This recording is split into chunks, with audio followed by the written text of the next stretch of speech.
حضور نے ہمیں بتلایا کہ پچھلے لوگ اپنے رب کو کیسے مناتے تھے، وہ کس طرح اس کے حضور ناز عرض کرتے تھے۔ حضور نے ہمیں اللہ کو منانے کے طریقے بھی بتلائے، فرمایا جب ماں باپ دعا مانگیں گے اولاد کے حق میں تو وہ مان جائے گا۔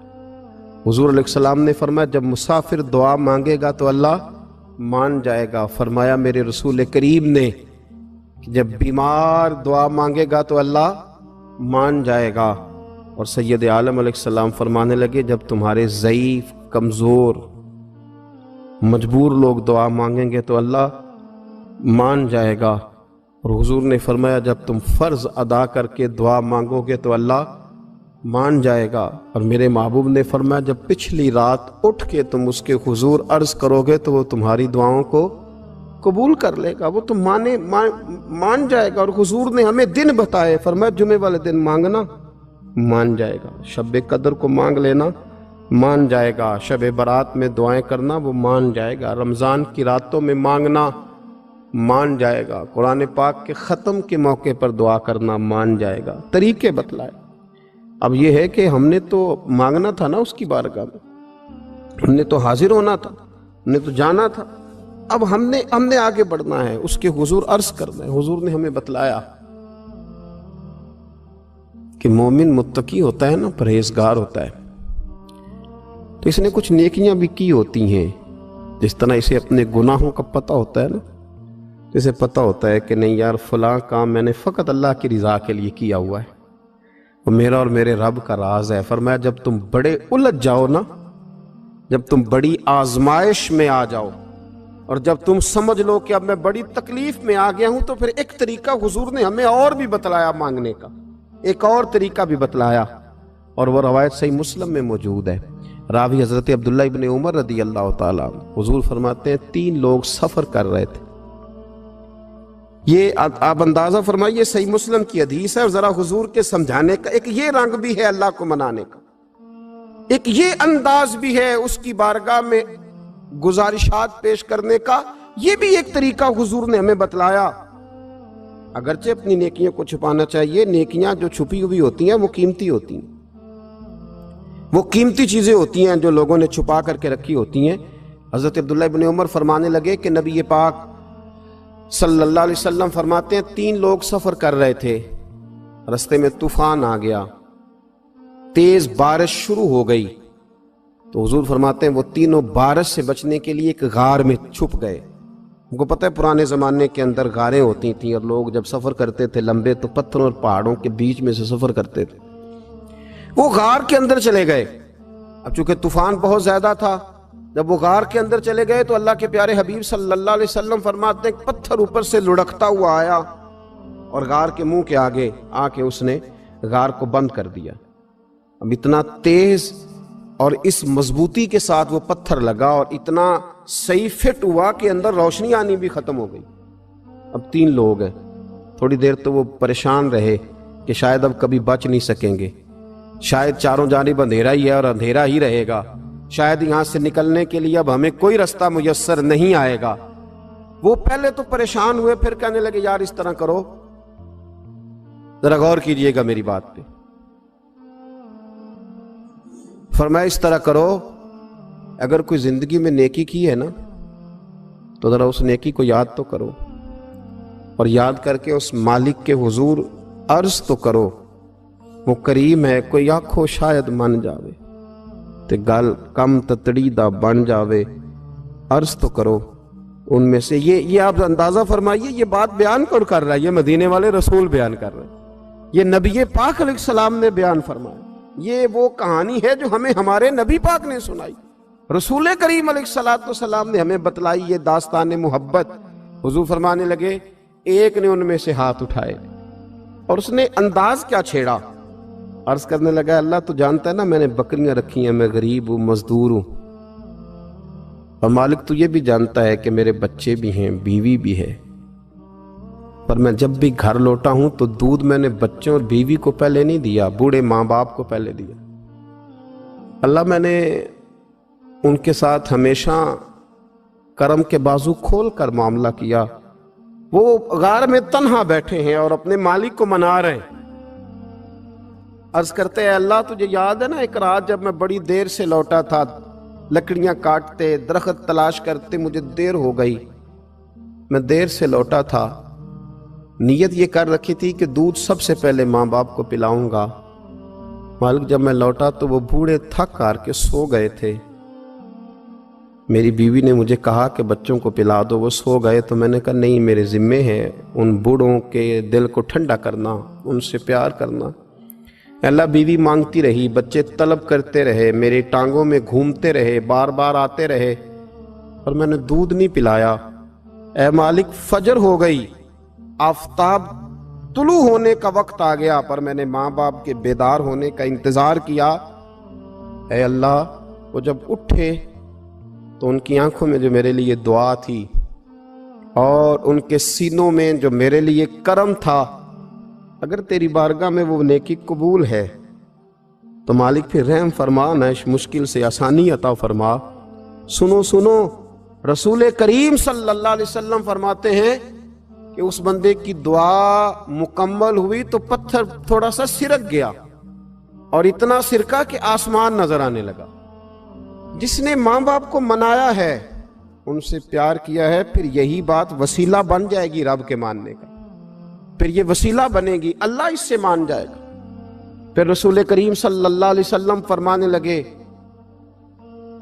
دوسرا بولا اور عرض کرنے لگا کہ اے اللہ تو جانتا ہے مجھے اپنے چچا کی بیٹی بھانے لگی تھی، میں اس کی طرف رغبت کرنے لگا تھا، اور میں نے جب اس سے جا کے ارادہ کیا کہ میں تیرا طالب ہوں، تو اس نے مجھے کہا کہ پہلے 100 دینار لاؤ بانا، تو اللہ میں نے مشقت کر کے 100 دینار جمع کیے، اور جب میں پوری طرح اس پر حاوی ہو گیا، وہ میرے قبضے میں آ گئی اور گناہ کا میں نے ارادہ کر لیا، تو اس عورت کے منہ سے ایک جملہ نکلا کہ اللہ سے ڈر، اے مالک وہ میرے قبضے میں تھی، اے اللہ میں گناہ پر قادر تھا، میں چاہتا تو گناہ کر لیتا، لیکن جب اس نے تیرا نام لے کے کہا نا کہ اللہ سے ڈر، اللہ میں ڈر گیا، میں اسے چھوڑ کے آ گیا۔ اگر تجھے یہ بات پسند ہے تو پھر نکال دینا اس مشکل سے، پھر کر دینا کرم۔ اللہ میری بھی تو چڑھتی جوانی تھی نا، میں بھی تو سب کچھ کر سکتا تھا، پر تیرے لیے، تیری خاطر میں لذت گناہ سے باز رہا، تو اللہ تو رحمت فرما دے۔ حضور فرماتے ہیں اس کی دعا مکمل ہوئی تھی کہ پتھر تھوڑا اور سرک گیا۔ پھر تیسرا بولا اور اس نے بول کے کہا، اے اللہ ایک مزدور کو، ایک دیہڑی دار کو، ایک غریب کو میں نے کام پہ رکھا ہوا تھا، یہ تیرا اور میرا راز ہے اللہ۔ وہ مزدور، وہ دیہڑی دار میرے پاس کام پہ لگا تھا، کچھ چاول میں نے اس کی اجرت مقرر کر دی کہ تو کام مکمل کرے گا تو میں تجھے دوں گا، اور جب اجرت لینے کا وقت آیا تو وہ بگڑ کر ناراض ہو کر چلا گیا، میں اسے ڈھونڈتا رہا، وہ مجھے ملا نہیں، میں نے اس کے چاولوں کی قیمت کاروبار میں انویسٹ کر دی، اس کا تھوڑا سا سرمایہ پر میں نے کھایا نہیں، پھر وہ اس سے میں کاروبار کرتا رہا، اور اتنا کاروبار کیا کہ بہت ساری گائیں اور ان کے چرواہے تیار ہو گئے، وہ سالوں کے بعد لوٹا، میں نے اس غریب کا مال کھایا نہیں بلکہ بڑھایا، محفوظ کر کے رکھا۔ وہ سالوں کے بعد لوٹا اور کہنے لگا میرا مال، تو میں نے کہا وہ ساری گائیں تیری ہیں، وہ چرواہا تیرا ہے، یہ سارا کچھ تیرا ہے۔ تو کہنے لگا تو مجھ سے مذاق کرتا ہے، میں غریب کہاں اور گاؤں اتنی بڑی گائیں کہاں، تو مذاق کرتا ہے؟ تو میں نے کہا مذاق نہیں، میں نے اپنے رب سے ڈر کے تیرے مال کی حفاظت کی، یہ تیرا ہے۔ اے اللہ میں کھا بھی تو سکتا تھا نا، پر تجھ سے ڈر کر میں نے وہ سارا محفوظ رکھا۔ اللہ اگر تجھے میری یہ ادا پسند ہے تو پھر آج مان جانا، آج راضی ہو جا۔ اللہ کے رسول فرماتے ہیں اس کی دعا مکمل ہوئی تھی کہ پتھر لڑکا اور ان کے لیے رستہ بن گیا، وہ باہر آ گئے۔ تو حضور نے ہمیں بتلایا کہ وہ تمہاری نیکیاں جو چھپی ہوئی ہیں، وہ تمہاری نیکیاں جو تم نے خالص اللہ کی رضا کے لیے کی ہیں، ان نیکیوں، ان اعمال کا وسیلہ بھی تمہارے رب کے ماننے کا ذریعہ بن جائے گا، اس کو منایا جائے، اس کے حضور حاضری دی جائے، اس سے بخشش کا سوال کیا جائے، اس کی بارگاہ میں یہ گزارش کی جائے کہ اللہ غریبوں، مجبوروں، کمزوروں اور ان لوگوں کے صدقے جو اللہ رستہ دیکھ رہے ہیں کہ رستہ کب کھلے گا، جو تیری بارگاہ کرم کے سوالی ہیں ان کے صدقے تو رحم فرما، تو کرم فرما۔ تو میرے عزیز، ایک اور بات جو اللہ کو منانے کے لیے ہمیں ہمارے پیارے رسول صلی اللہ تعالی علیہ وسلم نے بتلائی کہ جب انسان بہت زیادہ عاجزی کرتا ہے نا، بہت زیادہ عاجزی، تو پھر بھی اللہ مان جاتا ہے۔ جب وہ اس کے حضور بہت عجز کا اظہار کرتا ہے، بہت زیادہ عجز کا اظہار کرتا ہے، وہ ڈر جاتا ہے اس سے۔ وَلِمَنْ خَافَ مَقَامَ رَبِّهِ جَنَّتَانِ، فرمایا جو میرے سامنے کھڑے ہونے سے ڈرے گا میں اسے 2 جنتیں عطا کروں۔ حضرت بابا فرید الدین مسعود گنج شکر بابا صاحب رحمۃ اللہ علیہ فرماتے ہیں کہ ایک نیک نوجوان تھا، دن کو روزہ رکھتا، رات کو نماز پڑھتا، پر اللہ سے ڈرتا پھر بھی بہت ہی زیادہ تھا، بڑا ہی ڈرتا تھا۔ موت کا وقت آیا تو ماں ہی تھی بس اس کی، تو ماں سے کہنے لگا اماں تو میری ماں ہے، میرے ساتھ 3 وعدے تو کر۔ اس نے کہا پتر تو بتا، آخری ہج کی لے رہا ہے اور اس غریبنی ماں سے تو وعدہ لے رہا ہے، بتا کیا وعدہ ہے؟ عرض کرنے لگا اماں جب میں مر جاؤں نا تو میرے گلے میں رسی ڈال کے تو مجھے گھمانا گھر کے صحن میں، اور لوگوں کو کہنا جو رب کی نافرمانی کرے اس کا یہی حال ہوتا ہے۔ یہ اعلان کرنا جو اللہ کے نافرمان ہوں ان کا یہی اشر کیا جانا چاہیے۔ اور اماں پھر دوسرا وعدہ کر،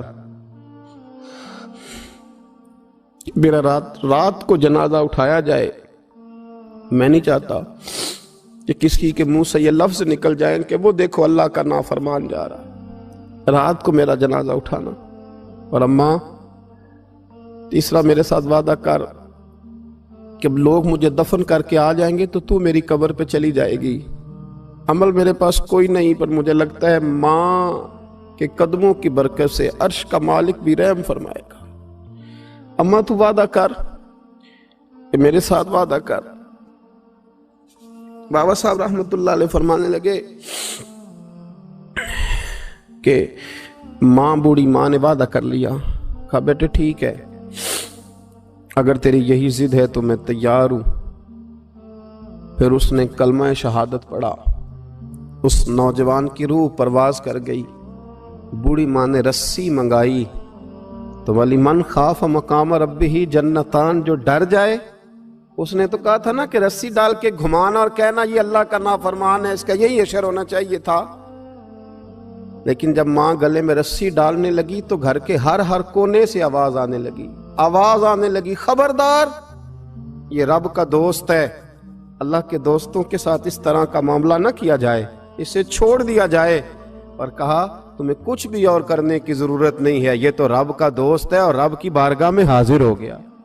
کچھ کوئی بندہ کہے گا کہ یہ تو ایک بابا فرید کا سنایا ہوا واقعہ ہے، سنیے، بخاری میں حدیث ہے، نبی پاک صلی اللہ علیہ وسلم نے فرمایا، حضرت ابو ہریرہ رضی اللہ تعالیٰ عنہ راوی ہیں، حضور فرماتے ایک شخص مرنے لگا تو اپنے بچوں سے کہنے لگا کہ میں جب مر جاؤں تو مجھے جلا دینا، اور پھر میرے جلے ہوئے وجود کو پیس دینا، پھر مجھے ہوا میں اڑا دینا۔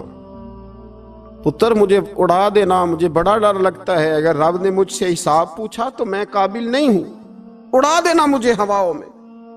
اگر اس نے مجھ سے عذاب لیا تو حساب لیا تو بڑا سخت حساب لے گا۔ حضور فرماتے ہیں، بخاری میں موجود ہے، اس کے بچوں نے اسی طرح کیا، اس کے مرنے کے بعد اسے جلایا، ہوا میں اڑا دیا۔ اللہ کے محبوب فرماتے ہیں رب کریم نے حکم دیا زمین کو کہ اس کے ذرات کو جمع کرو، زمین نے ذرے جمع کیے، خدا نے حکم دیا تو اس کا وجود پھر سے اسی شکل میں آیا۔ تو رب کریم نے فرمایا یہ جو تو نے وصیت کی تو کیوں کی؟ اللہ جانتا ہے کہ نہیں جانتا؟ یہ کی تو کیوں کی؟ تو رو پڑا، کہنے لگا اللہ میرے اندر تو طاقت نہیں تھی تیرے سامنے کھڑا ہو کے حساب دے سکوں، تجھے منانے کے لیے تیرے خوف سے ڈر گیا، میں ڈر گیا۔ اگرچہ ہمارے بزرگوں نے لکھا ہے کہ آج یہ وصیت کرنا، اس رنگ میں یہ طرز اختیار کرنا درست نہیں، لیکن آپ غور فرمائیے کہ نبی پاک علیہ السلام فرماتے ہیں جب اس نے کہا نا اللہ تجھ سے ڈر کے یہ کیا،